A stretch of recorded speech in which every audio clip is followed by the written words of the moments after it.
Bismillahirrahmanirrahim. Rasulullah SAW tidak berwasiat menentukan siapa penggantinya. Tidak ada hadis yang sahih yang diriwayatkan Nabi berwasiat kalau dia mati ganti orang ni jadi pemimpin. Tak ada hadis yang sahih. Kalau ada hadis yang dhaif, ada yang lemah, yang kalau Nabi memuliakan sahabat-sahabatnya, tidak memberi makna yang totok, Nabi suruh ganti dia. Ketika Khalifah Umar bin Al-Khattab radhiyallahu an dalam keadaan tenang akibat kecederaan daripada tikaman, beliau diajukan dengan satu pertanyaan agar menamakan individu orang yang akan menggantikannya. Penuh dari riwayat Sayyidina Umar kita akan baca. Dia Sayyidina Umar cedera parah, ditikam.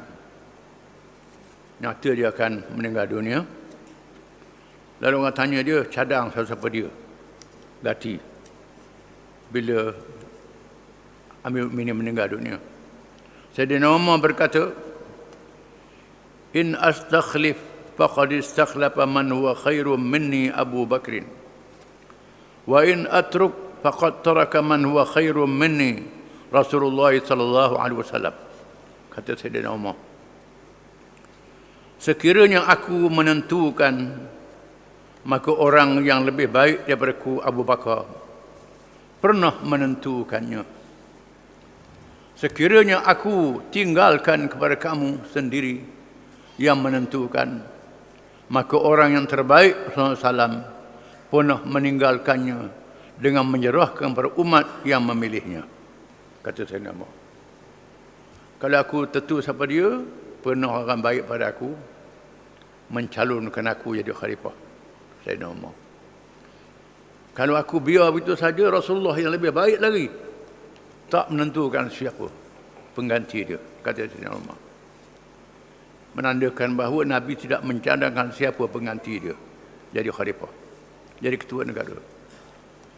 Ada riwayat yang menyebutkan ketika berlakunya peristiwa perang Al-Jamal, apabila berlakunya penderhakaan terhadap Amir Mu'minin Ali bin Karramallahu wajhah, beliau telah berucap, Ali dilantik menjadi khalifah selepas Sayyidina Uthman dibunuh.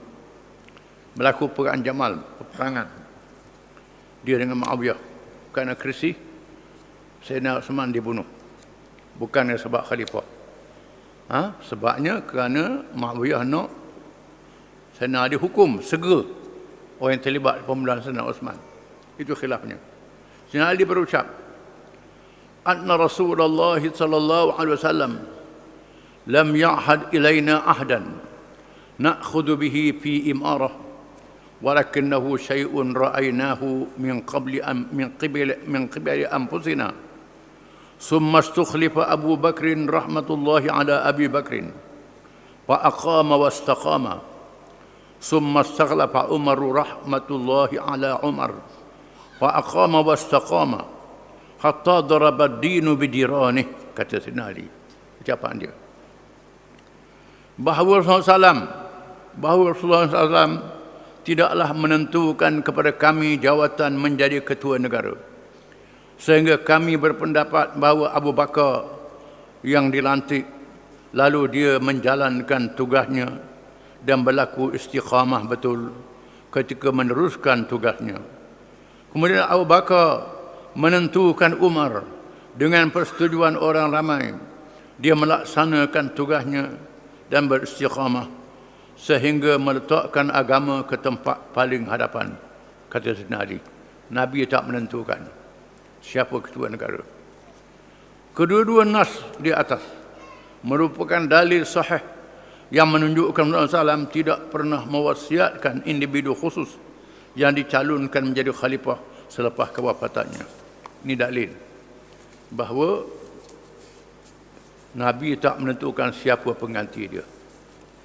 Yang sebab itulah dia buat secara bermesyuarat. Ada pun riwayat yang tersebar dalam kalangan mazhab Syiah bahawa terdapat wasiat baginda Rasulullah SAW yang menentukan Sayyidina Ali karramallahu wajhah menjadi khalifah adalah tidak sahih dari segi riwayat ilmu hadis yang sangat adil. Orang Syiah mengatakan Sayyidina Ali yang layak menjadi khalifah. Ini masalah farang. Kerana ada hadis-hadis. Hadis-hadis yang mengisyaratkan, yang dipahami begitu. Banyak hadis-hadis. Tapi tak totok kata Sayyidina Ali ganti aku, tidak ada. Yang adanya memanglah Ali aku sayang, Ali aku kasih, Ali adalah wali aku, Ali. Ada biak hadis. Bila Nabi sakit, suruh Abu Bakar jadi imam, semayang. Jadi benda yang umum, tidak jelas, tidak nyata. Bahkan beberapa nas lain juga menunjukkan Ali karramallahu tidak memaksud melantik dirinya sebagai khalifah. Ini turut dikuatkan lagi dengan penyertaan dan penglibatan Ali karramallahu wajhah sepanjang pemerintahan khalifah yang terdahulu daripadanya. Beliau bersama membantu dalam semua urusan dan mempertahankannya dengan penuh pengorbanan, menjadi menteri dan hakim, serta mendapat sokongan bersama seluruh Ahlul Bait. Bila Abu Bakar jadi khalifah, Ali bersama Abu Bakar. Bila Umar jadi khalifah, Ali sama Umar. Bila Uthman jadi khalifah, Ali bersama dengan Uthman. Semua keluarga Nabi mendukung khalifah-khalifah yang lebih dahulu daripadanya. Menjadi menteri, menjadi hakim, menjadi panglima perang. Kepada khalifah-khalifah ini, mereka tak rebut jawatan. Mereka tak minta jawatan itu. Ini yang berlaku. Kajian yang dibuat menunjukkan terdapat banyak hadis palsu yang direka-reka setelah berlaku pergolakan setelah zaman Khulafa Ar-Rashidin. Timbulnya hadis-hadis maudhu', hadis-hadis yang direka di zaman mutaakhir. Bukan hadis Nabi, hadis yang dibuat-buat. Hadis yang lemah ataupun ditafsirkan hadis yang memberi fadilat kepada Sayyidina Ali, dia anggap dia yang layak, pada layak dia khalifah. Sebenarnya tidak begitu. Kita akan baca dalam bab Sayyidina Ali. Orang latih Sayyidina Ali, dia tambuh. Dia minta bai'ah di masjid. Kena orang emas setuju dia jadi khalifah, baru jadi khalifah. Kita akan baca. Dia tidak melantikkan dirinya. Ini menunjukkan bahawa Islam mendahului konsep demokrasi barat. Apabila Islam meletakkan urusan politik negara menjadi hak rakyat secara adil dan berakhlak. Menunjukkan Islam mendahului demokrasi barat, mengadakan pilihan raya, memilih pemimpin. Tetapi Islam meletakkan syarat-syarat pilihan raya. Syarat-syarat menjadi pemimpin mereka seorang Islam yang adil, yang tak buat dosa besar, tak mengandung dosa kecil, yang berpengetahuan untuk mentadbir umat dengan agama Islam. Ini syarat-syarat Islam. Demokrasi barat tak ada. Ikutlah orang tolol ke orang apa ke, pilihlah siapa dia pun. Ini beza Islam dengan demokrasi barat. Kita kena faham. Pemerintahan Islam berbeza dengan dua konsep yang berlaku. Dengan konsep yang berlaku. Yang pertama, diktator. Pemerintahan yang merampas dan menipu hak rakyat. Ini Islam tolak. Pakai rapah yang latih orang ni. Tolak, tak ada dalam Islam. Tipu rakyat dengan duit, dengan rasuah, dengan apa. Ini tak ada dalam Islam. Tak boleh, haram. Orang yang dilantik tu haram, orang yang terima sokong pun haram juga. Bertanggungjawab pada hari kiamat. Kerana dia kena pitih. Kita kena sedar hari kiamat akan dibicarakan. Mulatik pemimpin pasal apa dia beri pitih saja. Mulatik dia pasal apa? Kerana dia buat baik. Ini bukan cara Islam. Ini akan ditanya pada hari kiamat kelak. Yang kedua, teokrasi, pemerintahan yang memberikan kuasa mutlak kepada golongan agama. Teokrasi ini pemerintahan sami-sami dan padri-padri, tak ada dalam Islam. Pahaman suci kepada padri dan sami tak ada dalam Islam. Ini ditolak. Tiga, Islam pemerintahan yang telah menjadi pusaka warisan keluarga atau bertuhankan akal manusia. Islam tolak pahaman-pahaman ini. Sejarah telah membuktikan pendekatan Islam yang berasaskan akidah, syariat dan akhlak menjadikannya lebih baik daripada demokrasi barat. Islam lebih baik daripada semua pahaman-pahaman rekaan manusia. Walaupun amalan demokrasi moden dipengaruhi oleh fiqh politik Islam, ia telah disekularkan apabila politik dipisahkan daripada agama. Walaupun orang barat beraya daripada Islam, ada pilihan raya, tapi pilihan raya dia tak ada dosa pahala. Kita orang Islam ada dosa pahala, ada perhitungan dosa dan pahala. Dia tak ada, kerana dia politik suku, agama suku. Kita Islam ni politik sebahagian daripada agama, akan ditanya pada hari kiamat. Beza kita dengan pahaman-pahaman lain. Kesannya rakyat pula menjadi mangsa melalui pelbagai cara penipuan dan rasuah. Inilah akibat tidak beriman kepada balasan hari kiamat dan tidak wujud di dalam cara hidup mereka konsep perhitungan soal dosa dan pahala, kerana kepercayaan agama tidak wujud dalam kegiatan politik sekular. Segala ni tak ada agama. Agama ni bab sembahyang haji umrah je. Bab pengetahuan negara tak ada. Tak kait agama, ikut suka kita lah. Ini pahaman yang ditolak oleh Islam. Maka amanah politik menjadi rebutan untuk mengejar kemewahan dunia. Ini berlaku dalam demokrasi, dalam politik barat, dalam politik orang bukan Islam. Kita Islam tidak.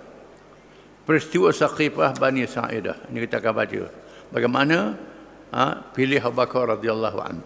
Wallahu a'lam.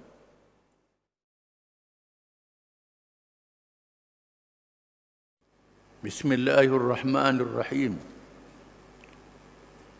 Peristiwa Saqifah Bani Sa'idah. Saqifah Bani Sa'idah ni dekat dengan Masjid Madinah, tak jauh sangat. Sekarang ni dibuat taman di situ. Ketika jenazah Rasulullah SAW sedang dikebumikan oleh keluarga dan beberapa orang sahabat baginda, diadakan syura, diadakan mesyuarat di Saqifah Bani Sa'idah, nama tempat mereka berhimpun bila ada sesuatu perkara. Syura tersebut, mesyuarat tersebut adalah bagi memilih pengganti yang akan memimpin negara dan umat selepas kewafatan Rasulullah SAW. Mereka tinggal tepat di kebumikan Nabi setelah semayang. Urusan kebumi orang lain, keluarga dan beberapa orang sahabat. Sebahagian besarnya pergi ke Saqifah Bani Sa'idah bermesyuarat untuk memilih siapa yang akan ganti ketua negara untuk memerintah. Sebagaimana yang ditafsirkan oleh para ulama, syura itu, mesyuarat itu diadakan dengan segera kerana urusan siasah, urusan politik, memimpin negara yang lebih penting daripada urusan mengebumikan jenazah Rasulullah SAW. Walaupun demikian, urusan pengebumian juga merupakan kewajipan yang sangat besar. Walaupun urusan mengebumi jenazah Nabi adalah wajib besar, boleh dilakukan oleh orang lain. Ini nak pilih siapa jadi ketua negara, macam mana nak meratah negeri, ini mengundi pilihan raya lah. Istilahnya pilihan raya. Kerana pilihan raya nak pilih siapa yang memerintah negara dengan Islam. Maka mereka pergi berhimpun untuk memilih siapa yang memimpin negara untuk memerintah dengan Islam. Kita hari ini kalau ada haji umrah, kita buat haji umrah dulu. Ngundi ni ke dia. Pasal apa tak tahu kala? Tak tahu kala. Wajib dalam Islam ni ada dua wajib. Wajib muwassa', wajib mudayyak. Wajib muwassa', wajib yang diluaskan masanya. Wajib mudayyak, wajib yang serta-merta. Ini mudayyak. Macam bulan Ramadan, sebulan cukup-cukup, tak boleh tangguh, tak boleh awal. Ini mudayyak. Semayang waktu, nak habis dah waktu. 2-3 minit nak habis. Kau dah boleh semayang aja. Kena semayang waktu tu juga. Ini mudayyak. Muasa' ni waktu awal lagi. Boleh tangguh. Haji, umrah, hak wajib, hak sunat apa dah lagi. Boleh pergi tahun depan, kena tangguh. Kerana menunaikan wajib mudayyak.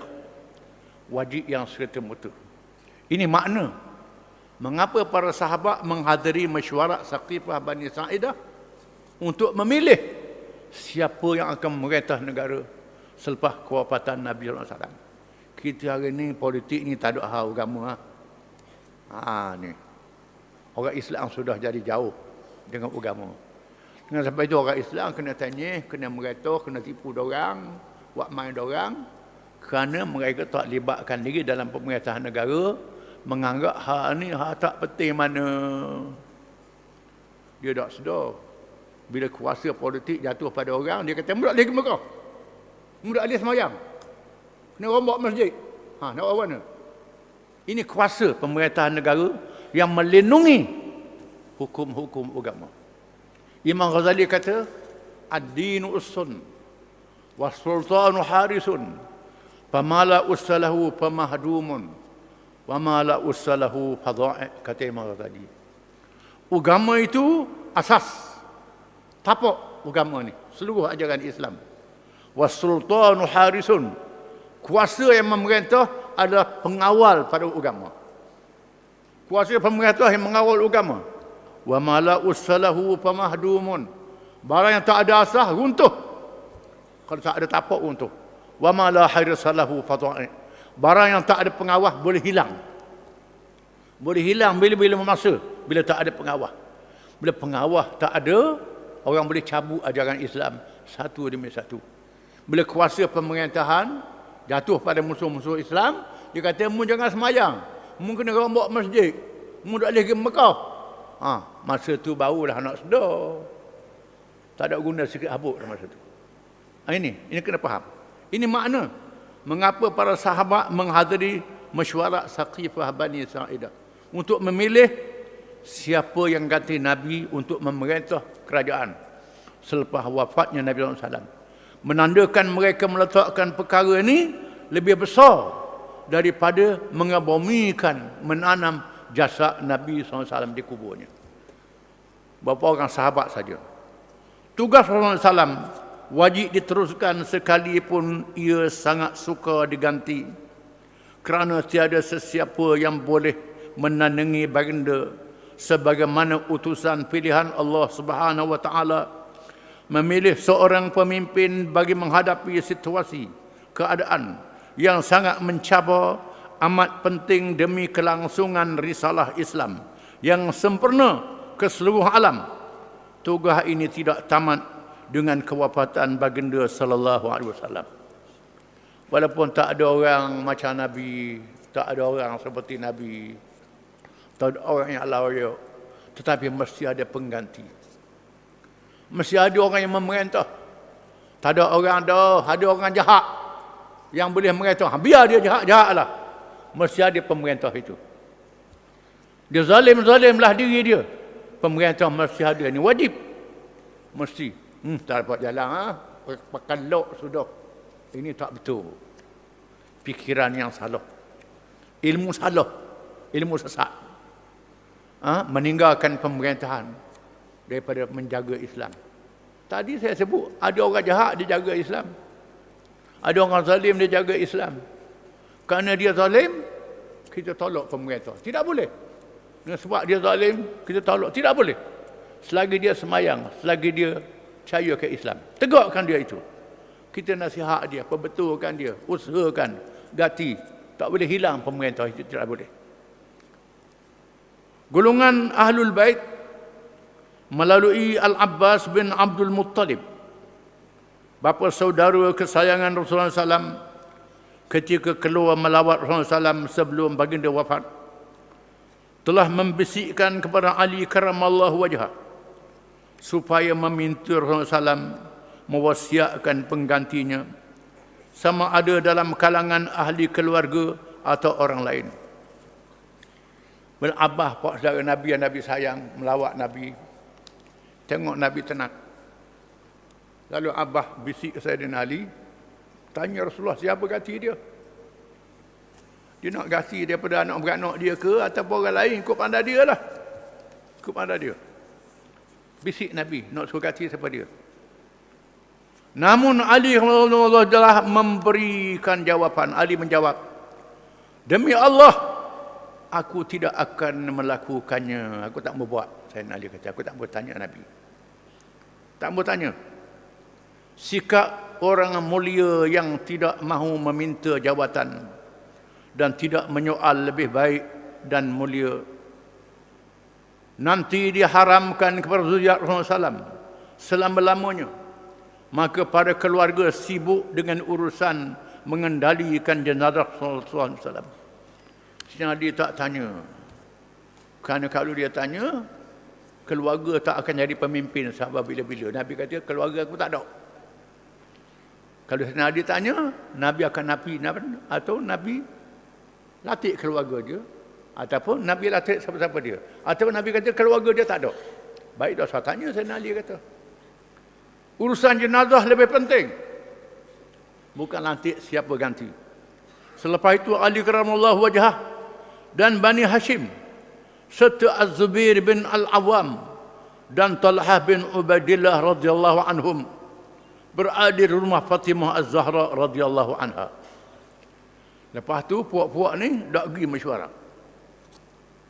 Lepas urusan jenazah Nabi, Ali daripada Bani Hashim, Az-Zubair bin Awam, Talha bin Ubaidillah, dua orang sahabat, tak pergi ke sahabat Bani Sa'idah.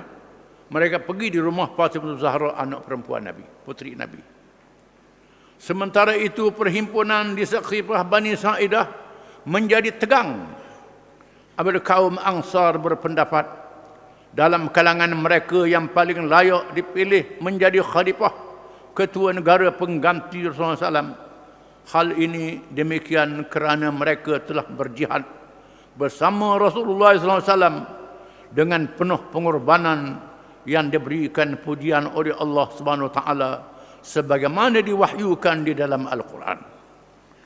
Golongan Ansar kata kena pilih ketua negara daripada orang Madinah, kerana mereka penduduk asal Madinah, tapak kerajaan Islam, dan mereka menjadi pendukung Islam bersama dengan Nabi SAW.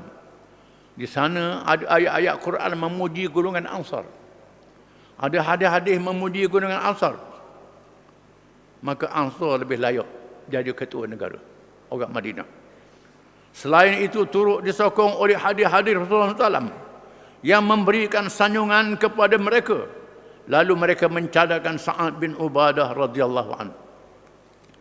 Golongan Ansar mencadangkan Sa'ad bin Ubadah menjadi ketua negara, pemimpin Ansar.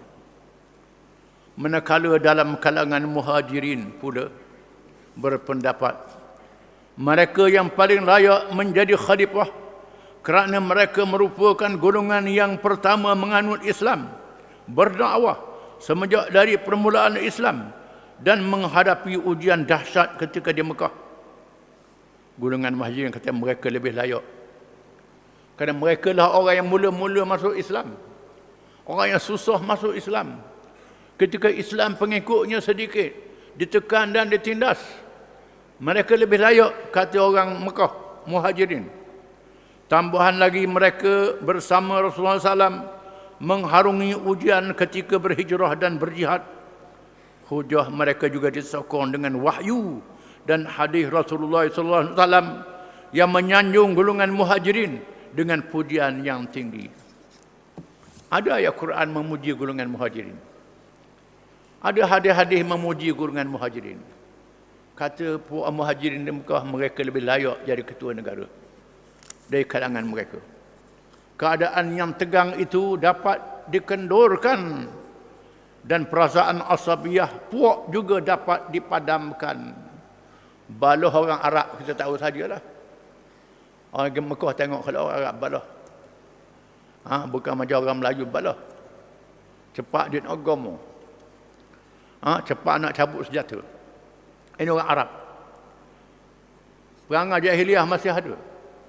apabila pemimpin utama kedua-dua puak Muhajirin dan Ansar menemui Abu Bakar radhiyallahu anhu, mereka terus menuju ke Saqifah Bani Sa'idah. Panggil Abu Bakar. Datang Saqifah Bani Sa'idah, di mana berlakunya perdebatan yang hangat sehingga perangai jahiliyah telah melupakan setengah pihak. Kepada akhlak musyawarah dalam Islam mula nak tegang. Pada saat yang genting itulah Abu Bakar radhiyallahu anhu menunjukkan ketokohan beliau sebagai seorang pemimpin. Lantas beliau telah menyampaikan khutbah yang menenangkan keadaan setelah memuji Allah Subhanahu wa taala dengan selayak-layaknya. Ucapan beliau ialah Abu Bakar berucap ucapan yang menenangkan keadaan. Ucapan dia, Inna Allah qad ba'atha fina rasulan syahidan ala ummati liya'buduhu wa yuwahhiduhu wa hum ya'buduna min dunihi alihatan syatta min hajarin wa khashab fa'azuma 'ala al-arabi an yatruku dina abaihim. Maksudnya sesungguhnya Allah telah mengutuskan dalam kalangan kita seorang rasul yang menjadi saksi terhadap umatnya agar beribadat kepadanya dan mengesahkannya semata-mata.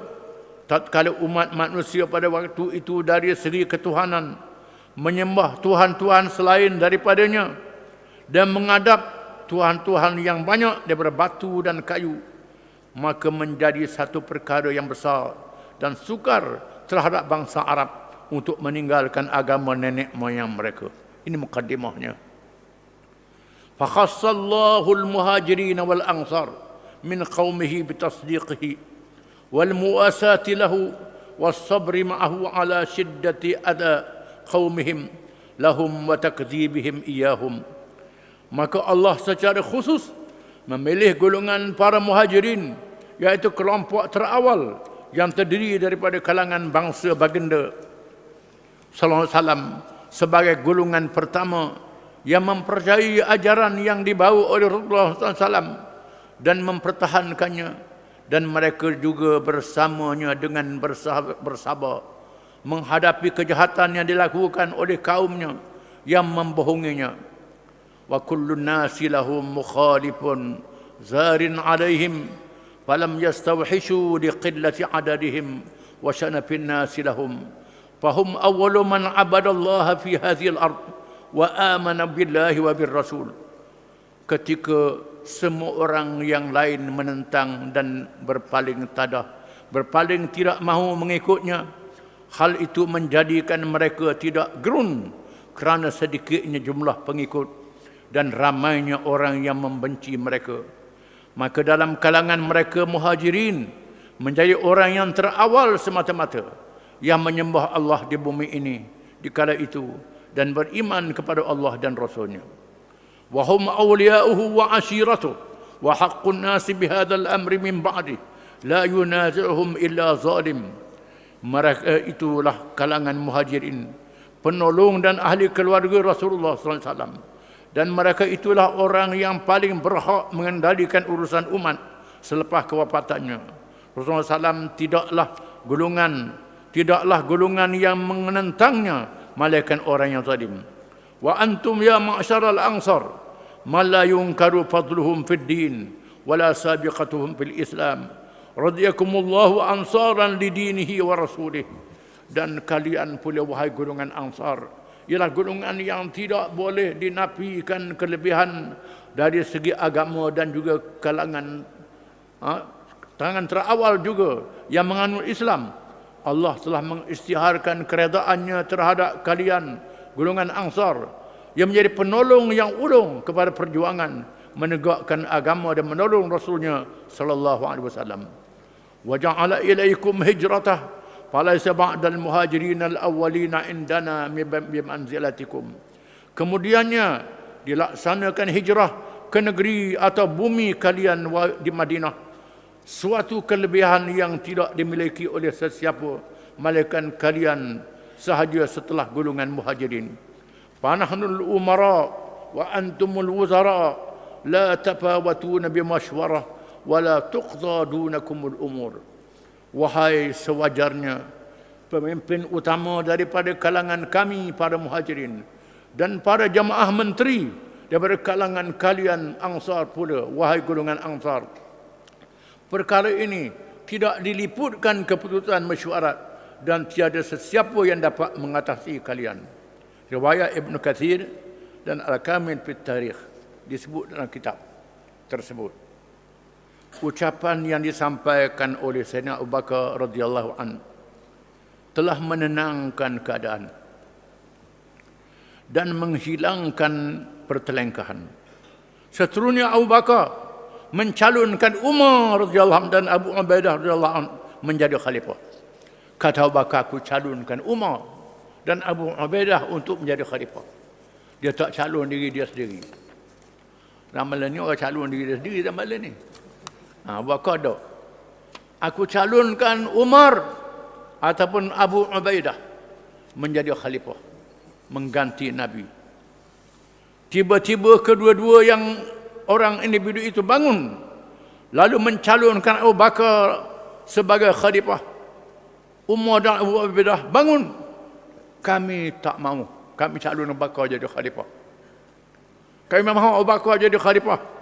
Kemudian diikuti oleh pemimpin dalam kalangan para sahabat Ansar dan Muhajirin yang lain. Habis pakat bangun mereka. Abu Bakar jadi khalifah. Kamu jadi khalifah. Kamu. Maka Abu Bakar radhiyallahu pun diisytiharkan menjadi khalifah pertama selepas wafatan Rasulullah SAW. Wallahu a'lam.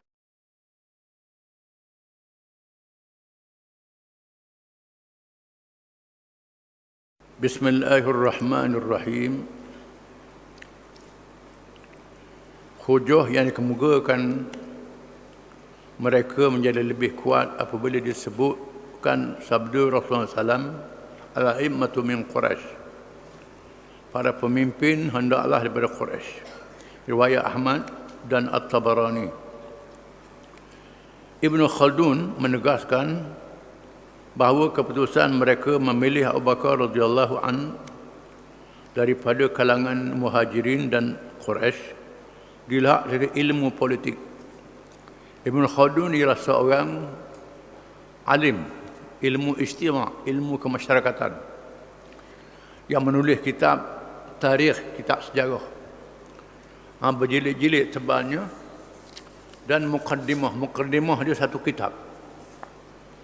Pendahuluan kitab sejarah ni satu kitab, mukaddimah Ibn Khaldun.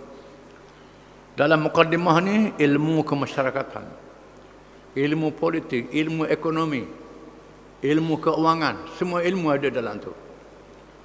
Dan mendahului ribu tahun pada orang putih. Orang putih tak tahu ilmu ni. Dan banyak orang putih kaji mukaddimah Ibn Khaldun. Dia terjemah ke dalam bahasa Inggeris, bahasa Perancis, bahasa Latin, macam-macam bahasa. Kitab yang terkenal. Akhirnya kitab sejarah dia orang tak baca, baca mukaddimah dia saja. Mukaddimah ni jadi satu kajian yang hebat. Ilmu Islam yang sangat hebat. Ibn Khaldun menulis pemilihan Khalifah Abu Bakar dalam kitab mukaddimah. Syaratnya ialah Arab dan Quraisy. Dari segi ilmu politik, iaitu kata Ibn Khaldun, ketokohan Abu Bakar radhiyallahu an adalah paling layak memimpin negara kerana kematangan dan ilmunya melebihi orang lain, serta mereka daripada kalangan Quraisy, pemimpin dalam kalangan kabilah yang dominan, yang ini paling kuat pengaruh dalam masyarakat Arab, sehingga mempunyai kehebatan dalam menghadapi cabaran dalaman dan luaran ketika itu. Ini kehebatan Abu Bakar radhiyallahu an. Yang pertama dia daripada Quraisy. Quraisy kabilah Arab yang paling kuat sekali. Quraisy ni dalam bahasa Melayu ikan jerung, ikan hiu. Mekah ni jauh pada laut. Mana dia kena you? Dia kena binatang yang ganas, yang hebat, yang gagah dalam lautan yang luas. Quraisy, kataan Quraisy itu. Jadi Quraisy ini satu kabilah Arab yang kuat. yang disegani oleh kabilah-kabilah yang lain. Maka seorang pemimpin mestilah daripada kabilah yang disegani oleh kabilah-kabilah yang lain. Orang tak berani lawan, kabilah dia kuat. Kalau pemimpin ni, kabilah yang tak kuat, orang pelekeh, orang tak takut. Ini kehebatan. Abu Bakar daripada Quraisy. Yang kedua, dari segi ilmu dia. Ilmu dia tak boleh lawan. Hebat. Hebat pada orang lain ilmu dia. Lebih tua. Khusus dalam menghadapi cabaran. Bila dengar berita Nabi wafat, orang lain penipu dia belakang. Sedih, tak tahu nak buat apa. Habis mengegar, menangis, sedih, terduduk, tak tahu nak buat apa. Orang munafik pula bengah kepala. Lalu dia bangkit menyampaikan ucapan yang terkenal, menenangkan orang. Ini kehebatan Abu Bakar. Kehebatan dia. Dia bangun, menenangkan keadaan. Ini pemimpin yang punya kaliber, mempunyai ketokohan yang sangat hebat. Yang boleh menenangkan keadaan. Kemudian bila dengar Nabi wafat, kabilah-kabilah Arab murtad. Murtad. Keluar daripada Islam, kabilah-kabilah ni. Yang tak murtadnya Madinah, Mekah, Taif, sebahagian Yaman, sebahagian kabilah. Masqat, Uman, sebahagian tak murtad. Semua kabilah murtad. Keliling musuh. Kuasa-kuasa besar dunia Parsi dan Rom. Islam dalam keadaan bahaya. Dalam saat begini dia muncul sebagai pemimpin yang mengatasi keadaan-keadaan yang mencabar ini. Dan sebab itu dia sangat layak jadi khalifah, jadi ketua negara. Kalau orang menakut tak boleh, orang tak faham. Tak memahami strategi. Kehebatannya tak memahami. Di mana pada masa itu kita akan baca kemudian kisahnya. Nabi menugaskan tentera Usamah bin Zaid radhiyallahu an yang usianya 20-an. Terlalu muda, Nabi suruh Usamah jadi panglima untuk memerangi Rom. Ayah dia dibunuh dalam perang Mu'tah. Zaid bin Harithah mati dalam perang Mu'tah. Zaid bin Harithah ni merupakan anak angkat Nabi. Nabi latih Usamah, anak yatim. Yatim dah besar dah, umur 20 jadi panglima. Umur 20 tahun jadi panglima. Macam mana ni? Hebat. Orang tak boleh nak tegur Nabi. Bila Nabi dalam keadaan uzur, Usamah keluar daripada Madinah, berhenti dengar Nabi wujud, tak bergerak. Bila dengar Nabi wafat, balik semula. Balik semula, sebahagian Abu Bakar mengarahkan tentera Usamah pergi. Ikut arahan Nabi, pergi lawan Rom. Pergi. Orang kata macam mana ni? Madinah dikepung. Dikepung oleh orang murtad, dikepung kuasa besar dunia. Bagaimana? Suruh tentera pergi ni. Ini bahaya dalam bahaya. Sepatutnya Usamah tak pergi. Orang tak faham. Orang tak kerti. Abu Bakar kata pergi. Pergi. Pergi je. Rasulullah keluar. Pergi. Nabi suruh pergi. Usamah pergi lah. Pergi. Yang murtad ni orang lain menghadapi. Yang di Madinah tentera lain ni. Ini sebagai sebuah perang psikologi. Perang psikologi sekarang orang panggil. Perang psikologi. Dalam ilmu peperangan, perang psikologi. Di mana bila Usamah pergi lawan Rom kuasa besar dunia. Orang Arab tengok ini hebat ni. Tengok susah pun pergi lawan Rom. Ini bukan balang-balang ni. Ini menunjukkan kehebatan. Perang psikologi orang panggil. Perang ayah, perang propaganda.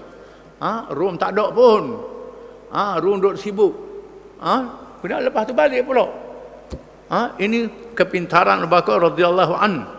Situasi umat Islam waktu itu terlalu awal untuk diserahkan jawatan yang besar kepada siapa selain daripada Abu Bakar radhiyallahu an. Keistimewaan dirinya ialah pernah menemani Rasulullah SAW ketika berhijrah. Bila Nabi berhijrah, Nabi ajak dia teman. Berhijrah daripada Madinah ke Mekah, Nabi ajak dia. Hijrah sangat dirahsiakan. Tak siapa dia tahu. Beritahu Bakar dia. Nabi ajak dia seorang. Bahkan Rasulullah SAW juga menugaskannya menjadi imam sembahyang dan tugas-tugas yang lain. Bila Nabi uzur, Nabi suruh jadi imam. Jadi imam. Nabi tugas dia jadi imam sembahyang. Lalu orang mengadu Abu Bakar ni sedih baca Quran. Bila sembahyang dia menangis. Gantilah orang lain. Lalu orang mengadu ke isteri Nabi, suruh Nabi tukar orang lain jadi Tok Imam tukar. Jangan Abu Bakar tukar orang lain lah. Baru kata, Nabi kata, Antun sawahibu Yusuf. Kamu ni jenis yang menggoda Nabi Yusuf AS.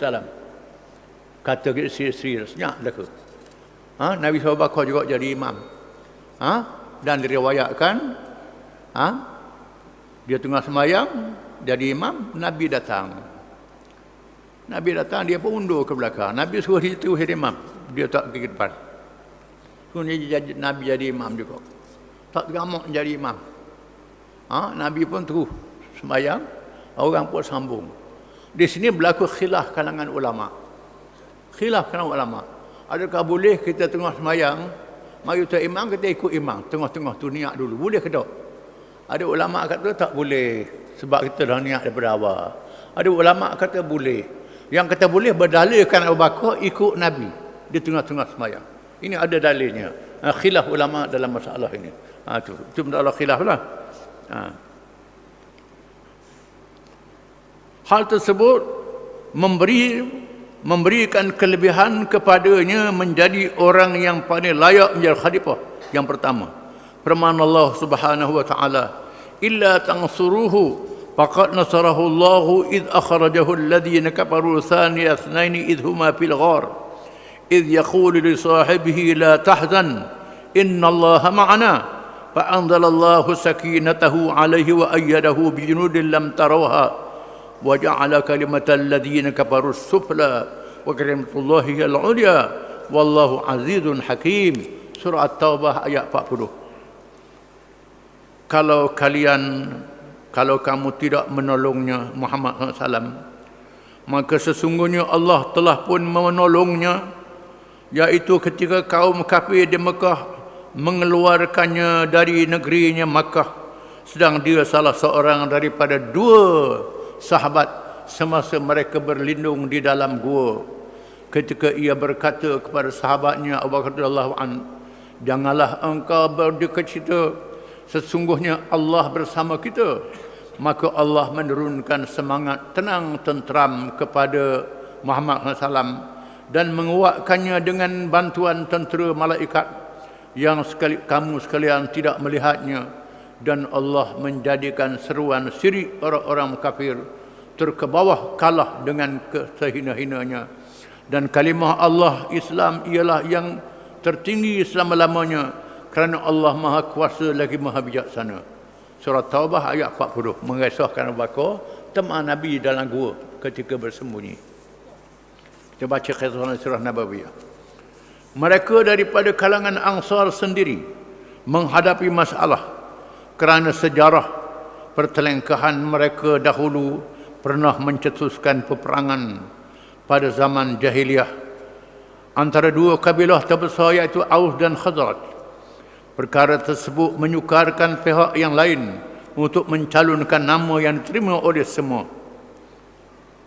Nak latih Ansar. Ansar dua kabilah. Satu Aus, satu Khazraj. Sebelum Islam mereka berperang.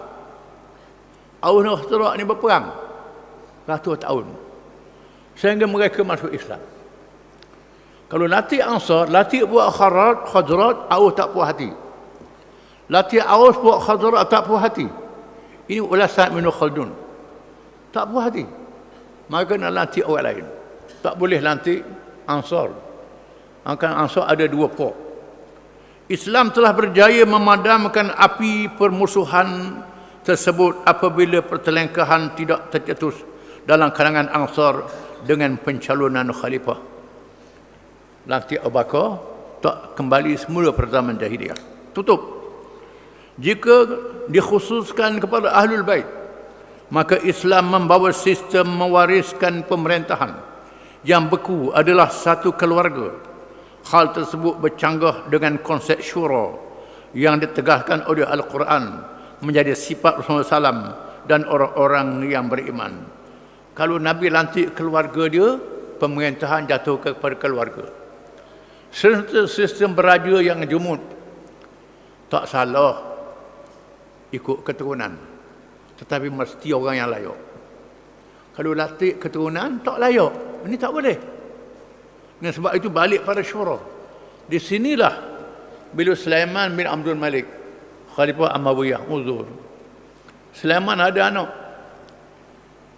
Lalu ulama-ulama menasihatkan Sulaiman melantik Umar bin Abdul Aziz, sepupu dia. Orang yang layak. Lantik Umar bin Aziz. Umar bin Aziz dipanggil, dilantik menjadi khalifah.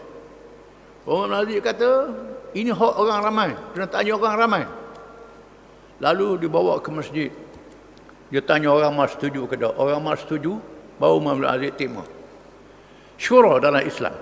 Firman Allah Ta'ala, وَالَّذِينَ اسْتَجَابُوا لِرَبِّهِمْ وَأَقَامُوا الصَّلَاةَ وَأَمْرُهُمْ شُورَى بَيْنَهُمْ وَمِمَّا رَزَقْنَاهُمْ يُنْفِقُونَ. Surah Asy-Syura ayat 38. Dan juga orang-orang yang menyahut dan menyambut perintah Tuhannya serta mendirikan sembahyang dengan sempurna dan urusan mereka dijalankan secara bermasyarakat sesama mereka, dan mereka pula mendermakan sebahagian daripada apa yang kami beri kepadanya. Syura sifat orang yang beriman. Disenaraikan dengan semayang, disenaraikan dengan sedekah, disenaraikan dengan keluar zakat, disenaraikan dengan syura. Pentingnya syura dalam Islam, rukun. Walaupun tak masuk rukun Islam 5 perkara, termasuk rukun. Rukun juga. 5 perkara tu ada hadis rukun dia sebut yang lain, ada ayat Quran sebut rukun yang lain. Kena faham. Rukun ni tiang. Macam tiang rumah lah, ada tiang tengah, ada tiang seri, ada tiang penjuru, ada tiang macam-macam. Tiang-tiang asas. Dan ada tiang-tiang yang banyak, kita kena sedar. Satu-satunya syura.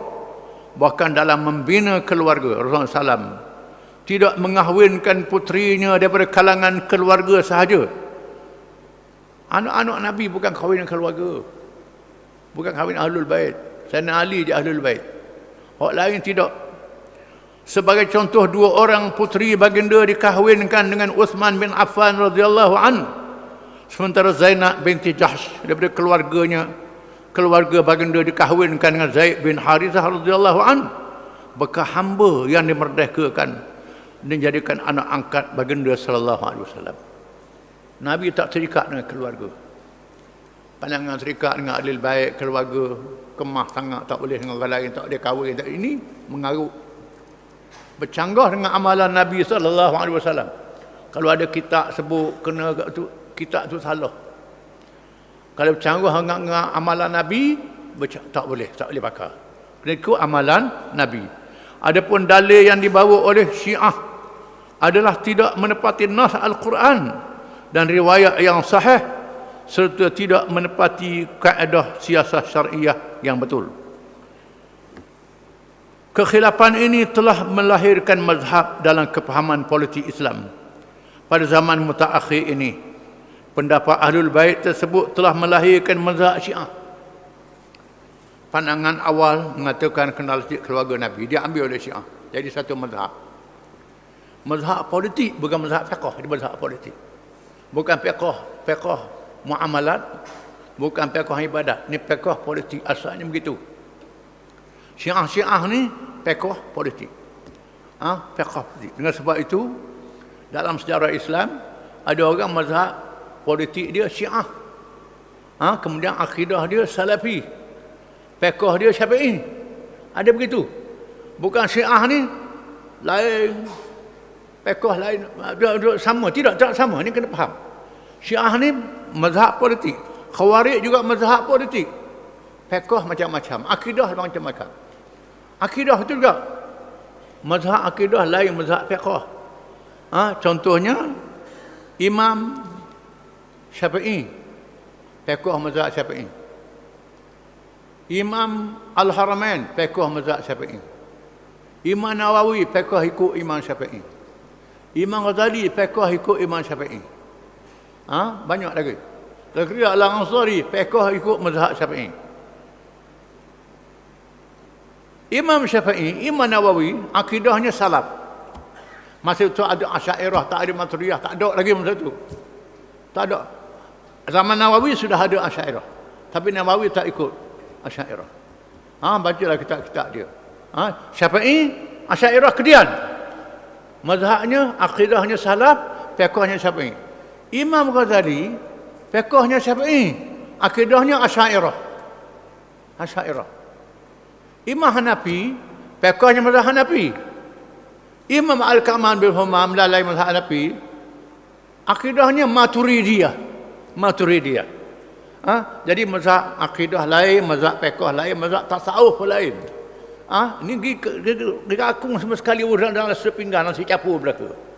Ni memerlukan kita belajar sejarah. Sejarah mazhab ni kena tahu. Jadi pendapat mengatakan alil bait timbul mazhab Syiah. Iaitu pendapat politik Islam ketua negara daripada keluarga Nabi. Kemudian lahir golongan yang menyatakan bahawa bukan sahaja Ali karamallahu wajhah dan Fatimah radhiyallahu an yang layak menjadi khalifah, bahkan mereka turut memperjuangkan bahawa keturunan Al-Abbas bapa saudara Rasulullah SAW juga berhak. Golongan ini telah berjuang sehingga menegakkan kerajaan Abbasiyah. Daripada keluarga Nabi pula pecah. Satu puak kata Bani Hashim layak jadi khalifah. Satu puak kata Bani Abbas, tumbuhnya kerajaan Abbasiyah. Abbasiyah ni keluarga Nabi. Daripada satu keluarga pecah dua, Bani Hashim dan keluarga Bani Abbas. Timbul begitu pula. Pendapat Ansar pula melahirkan mazhab Khawarij. Pendapat yang diputuskan dalam syura yang berlangsung di Saqifah Bani Sa'idah itu menjadi pegangan jumhur umat Islam yang dimuktamadkan. Islam sudah muktamad. Keluarga negara daripada Quraisy. Ibnu Khaldun kata Quraisy ni yang berpengaruh. Kaum yang berpengaruh. Di zaman mutaakhir, Quraisy tak ada pengaruh dah. Orang Kurdi ada pengaruh. Maka Saladin Al-Ayyubi jadi khalifah. Bangsa Kurdi bukan bangsa Arab lagi. Kemudian orang Kurdi lemah. Orang Turki kuat. Orang Turki jadi khalifah kerajaan Utsmaniyah. Tuhan sebut wa in tatawallau yastabdil qauman ghairakum thumma la yakunu amsalakum. Jika kamu orang Arab berpaling pada Islam, kamu tak ikut Islam, Tuhan tukar kaum lain pada kamu. Kaum lain. Daripada Arab pada bukan Arab. Bila orang Kurdi masuk Islam, zaman tentera salib, orang Arab dah lemah. Maka orang Kurdi kuat. Kurdi ambil alih memimpin negara. Saladin Al-Ayyubi menewaskan tentera salib, bebaskan Baitul Maqdis. Orang Kurdi lemah, orang Turki pula kuat. Naik Turki. Begitulah silih berganti. Mana-mana kaum yang kuat Islamnya, dia dominasi. Kuat pengaruhnya, dia memimpin. Itu kaedah yang kita kena faham. Jadi Khawarij ni dia hanyut. Tak ke dominasi ataupun tidak, asal orang pilih je, tak ke siapa dia. Ini pendapat Khawarij. Masalah yang wujud ialah pertelengkahan mazhab yang melibatkan akidah dan syariat, yang mencetuskan perpecahan dalam masyarakat Islam. Perpecahan yang berlaku kemudian diresapi dengan anasir musuh dalam selimut yang merosakkan umat Islam dari dalam diri mereka sendiri. Lepas tu timbul orang Yahudi masuk Islam, pura-pura masuk Islam, merosakkan orang Islam. Dia masuk dalam kitab fiqh, masuk dalam kitab tafsir, masuk dalam kitab akidah, masuk dalam kitab tasawuf. Ini hasil ini. Dalam kitab tafsir dimasukkan Israiliyat. Masuk di kitab tafsir Israiliyat. Riwayat orang Yahudi. Orang Yahudi cerita dalam kitab tafsir. Ulama-ulama nama dulu dia tak dalil. Asal cerita dia masuk dalam kitab. Dengan sebab itu mengaji kitab ni kena ada guru. Tak boleh tak ada guru. Qasasul Anbiya. Masuk Israiliyat, cerita orang Yahudi. Orang Yahudi yang masuk Islam, dia masuk cerita dia.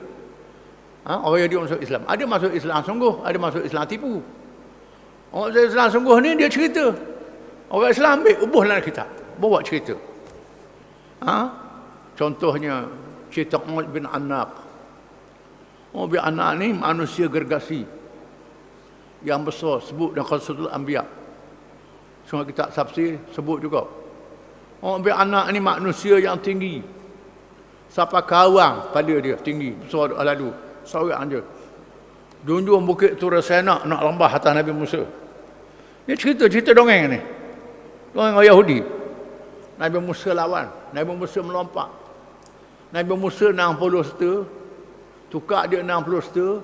Kena keting, kena buku ladi je. Rebah ni rebah. Mukjizat Nabi Musa. Tulang kiri ni jambatan di Mesir. Tak ada jambatan di Mesir pun. Tulang kiri yang ni. Tapi ada dalam kitab. Dalam kitab. Kalau kita baca kitab setengah tu, jadi hanyut. Kitab tafsir. Kita ada hadis maudhu'. Hadis palsu. Hak Nabi tak kata, dia kata Nabi kata. Masuk dalam kitab-kitab. Hadis maudhu'. Hadis dhaif. Ini kaji oleh para ulama. Kitab hadis. Kemudian, dalam kitab fiqh. Ada kau-kau yang dhaif, kau-kau yang direka, yang dicipta. Hujah dengan hadis maudhu', hadis palsu, bukan hadis Nabi. Bukan hadis Nabi. Dia kata ni nak menang mazhab dia, buat topik hadis. Nabi kata, Nabi tak kata pun. Memenangkan mazhab. Ini ada dalam kitab-kitab fiqh. Dalam kitab tasawuf banyak juga riwayat-riwayat ilmu yang dipelihara oleh Allah ialah Quran. Quran Allah tak boleh reka. Tuhan jamin. Dipelihara sampai hari kiamat. Orang tak boleh reka. Nak selawat yang Quran tak boleh sekali. Hadis pun ulama-ulama tapis. Hadis sahih, hadis dhaif, hadis reka. Dia kaji. Sekarang ni orang buat tahqiq. Dalam kitab fiqh ni ada hadis maudhu', dalam kitab tafsir ni ada Israiliyat, dalam kitab ni ada ni ditulis nota kaki. Sebab itu kena mengaji dengan mendalam. Wujud aliran yang sederhana dan ada yang jahil serta menzalimi diri sendiri sehingga terkeluar daripada landasan Islam yang sebenar. Islam tetap dipelihara oleh Allah SWT secara ilmu melalui riwayat secara sanad ilmu yang rapi dan riwayat secara kepahaman melalui ilmu Islam dan kaedahnya. Akhirnya suara terbesar daripada kalangan para sahabat bersetuju untuk melatih Abu Bakar radhiyallahu anhu. Wallahu a'lam.